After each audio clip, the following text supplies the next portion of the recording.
আমাদের সাথেই শুধু না, আমাদের সাথে তো কালকে হয়েছে। আমরা কথা বলার পরে আমাদের আরো বন্ধু ইনফর্ম করতেছে যে তাদের সাথেও এরকম হয়েছে, হাব্বারা রাখা যাবে না, ঢাকা কলেজেও আর যাই হোক। এর যদি একটা সমাধান না হয় তাহলে আমরা খারাপ ব্যবস্থা নেব। কালকে আমি আর আমার বন্ধু ঢাকা কলেজের সামনে থেকেই উঠি মিরপুর 10-এ যাওয়ার জন্য, মিরপুর সুপারলিং বাসে। তো বাসে যাওয়ার সময় মিরপুর 10-এ যাওয়ার সময় সে 10-এ যাওয়ার পরে সে ভাড়া চায়। আর আমি স্টুডেন্ট বলি যে স্টুডেন্ট পরিচয় দেয়, আমাদের ছবি দেয়, আইডি কার্ডের ছবি দেয়, অ্যান্ড পুরো ড্রেস সহ আইডি কার্ড সহ আমি দেখাইছি যে আমার ঢাকা কলেজের স্টুডেন্ট হাব্বারা রাখো।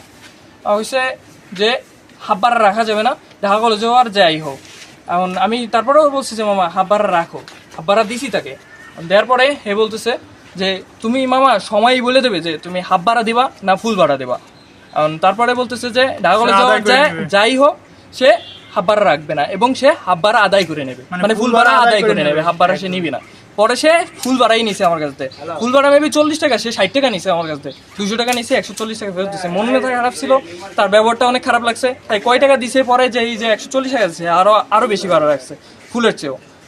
আসলে মানে ঢাকা কলেজ বলার পরে, আমাদের কলেজে বলার পরে, স্টুডেন্ট বলার পরে যদি সে এরকম ব্যবহার করে, আমাদের সাথেই শুধু না, আমাদের সাথে তো কালকে হয়েছে। আমরা কথা বলার পরে আমাদের আরো বন্ধু ইনফর্ম করতেছে যে তাদের সাথেও এরকম হয়েছে। বাট তারা আসলে মানে এরকম ব্যবহার আসলে হেল্পারদের কাছে আশা করি না। আমরা ঢাকা কলেজের স্টুডেন্ট ভাই, বলার পরে স্টুডেন্ট পরিচয় দেখানোর পর সে যদি হাফ ভাড়া না রাখে, ফুল ভাড়াই রাখে, আবার খারাপ ব্যবহারও করে, আমরা এখন কই যাবো ভাই? এর যদি একটা সমাধান না হয় তাহলে আমরা খারাপ ব্যবস্থা নেব।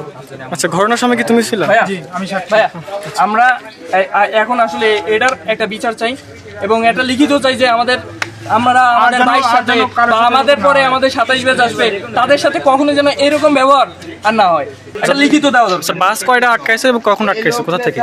আজ আমাদের কলেজের সামনে থেকে আটকাইছি আমরা। আসলে এটার বিচার পাওয়ার জন্য আমরা এটা করছি।